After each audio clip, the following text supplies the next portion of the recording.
Ito na yung rigid na coin slot na sumira sa ating tatlong orange spike. Dalawang brand new na orange spike at saka isang second hand na orange spike. Okay, so ngayon mga idol is gusto ko lang kayong ma-aware dito sa pagbibuild ng Piso Wi-Fi para dito sa ating coin slot na rigid. So yung nangyayari dito sa build ko mga guys is maghapon ko na itong inaayos. Masakit na yung ulo ko. So ang coin slot pala yung issue mga guys. Itong rigid na coin slot mga guys is nakakapi talaga itong ano ba, itong rigid na coin slot kasi ito yung sumira sa bagong orange spike ko mga guys. Yung dalawang orange spike ko na brand new mga guys is sinira niya, pati yung second hand ko na orange spike is sinira na rin niya.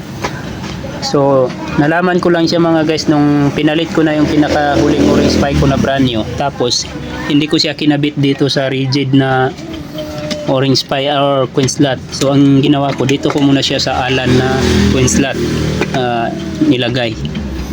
So nag-insert ko ako pagkatapos ko mag-connect dito sa pangalan ng Piso Wi-Fi na ginagawa ko mga guys is nag-credit naman yung paghulog ko. Nagkaroon naman siya ng credit na 5 pesos kasi 5 pesos lang yung hinulog ko. Tapos nung sinubukan ko siyang ilipat dito yung coin slot wire dito sa rigid na coin slot mga guys, ito yun. Pag insert coin ko tapos naghulog ako, wala na siyang, hindi na siya mag-credit. Tapos nilipat ko naman dito sa alan ulit para subukan siya ulit. So ganun pa rin, hindi na siya mag-credit hanggang sa paulit-ulit na akong nag-insert coin, hindi pa rin siya mag-credit. So kaya pala mga idol, maghapon na akong namumroblema dito. Lahat na lang ng setup sinubukan ko, ginawa kong VLAN setup, pinalitan ko ng SD card, ilang ulit akong nag-replace, ginawa kong LAN setup, lahat ginawa ko mga idol. Nag-plus pa ako ng ibang software ng Piso Wi-Fi, ganun pa rin, hindi pa rin siya mag-credit. Pero yung ihuhulog mo na coin slot or pera, makikita mo sa coin slot na may value talaga siya, nababasa talaga ng coin slot yung pera, pero wala talagang lumalabas na credit. So ngayon mga guys is sasampulan natin dito sa aking PC kasi wala akong ibang cellphone. So ngayon nakakonect yung ating PC dito sa pangalan ng Piso Wi-Fi mga guys. So susubukan natin mag-insert coin mga guys. Ayan.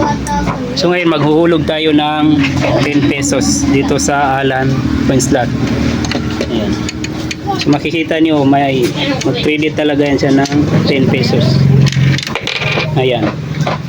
Pero doon sa PC wala talagang lumabas na credit mga guys. Kasi nga nasira na yung orange spike natin ng coin slot na rigid. Sinira na nitong rigid na coin slot yung ating orange spike na brand new. So brand new rin itong rigid na ito na coin slot mga guys na binili ko. So ito yung problema sa coin slot na ito mga idol. Hindi ko sinisiraan ito, pero ito yung pinaka worst talaga na nangyari sa akin mula nang magsimula akong mag-business ng Piso Wi-Fi mga guys. Ito yung pinaka worst talaga na nangyari sa akin, na nasira ng coin slot na ito, yung dalawang orange spike ko na brand new kasama yung second hand na orange spike ko. So sana ma-aware kayo dito sa coin slot na ito mga guys, itong rigid na ito na coin slot. Ito yung isang brand new na orange spike ko mga guys. So kung makikita nyo, kung titingnan nyo yung orange spike, wala talaga kayong makikita or ma-identify na physical issue. Yun lang talaga yung problema. Hindi na talaga siya magbalik sa dati na mag-credit pa yung pag-insert coin nyo. So ito yung second hand ko na orange spike na sinira na rin itong rigid na coin slot. So ito yung mga guys, ito yung karton ng aking ginamit na coin slot na rigid. Ayan. So kaka bad trip talaga ito mga guys, kasi isipin nyo dalawang brand new na orange spike yung Nasira niya sa akin. Kasi ang nangyayari mga guys, pag first time mo palang i-flashing, tapos first time mo maghulog ng pera, once nag-insert coin ka mga idol, doon na talaga magkakaroon ng complication sa motherboard, sa O-ring SPY na hatid nitong rigid coin slot. So siguro ginawa talaga ito nila na patibong para sa mga builder ng Kiss Wi-Fi. So, siguro sa mga 10 o 20 pirasong rigid coin slot nila ay mayroon silang hinahalong ganito na klase ng rigid coin slot na sumisira ng ating motherboard. So sana mga idol is na ma-aware kayo dito sa coin slot na ito.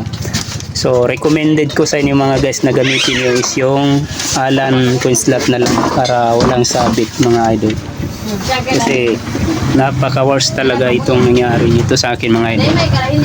Isipin nyo, dalawang brand yung O-ring SPY, tag 1,000 plus na dati. Tag 1,000 plus na daan yung isang O-ring SPY. Tapos dalawang O-ring SPY, mayroon pang isang second hand na O-ring SPY. So mas worse yung nangyari sa O-ring SPY ko na second hand mga guys, dahil pag-test ko ulit, nag-ilaw na yung pulang ilaw niya. Ibig sabihin, sira na talaga yung physical ng ng O-ring SPY. So dito sa nangyari sa dalawang brand new na O-ring SPY ko mga guys is hindi talaga ito siya masolusyonan kasi na-try ko na lahat ng ibang pin. Ilipat ko sa lahat ng pin, ganon pa rin. Na-try ko mga pin 3, pin 15, pin 13, mga ganon. Wala pa rin talaga, hindi pa rin talaga siya mag-rated. So sumasakit na yung ulo ko maghapon ko na itong tinatrabaho, tapos ngayon ko lang nalaman na yun pala yung dahilan nung nasira na yung pangalawa kong O-ring SPY. So ngayon mga idol is tatanggalin ko na itong rigid coin slot para sa hustisya, para doon sa ginawa niya sa aking dalawang brand new na O-ring SPY.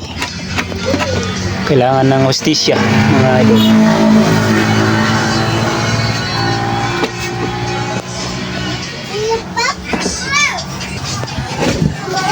Ayan na.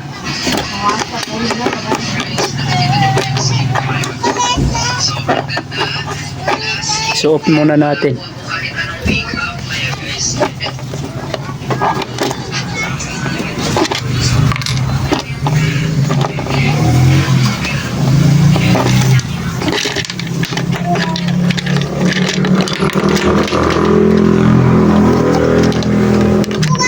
Ayan mga idol, so ito na yung ating rigid coin slot na brand new na sumira sa ating O-ring SPY. So ito na yung hustisya mga guys.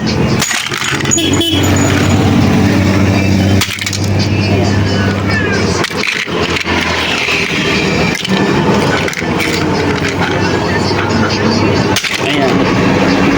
Ayan. Shout out sa may-ari ng rigid na coin slot.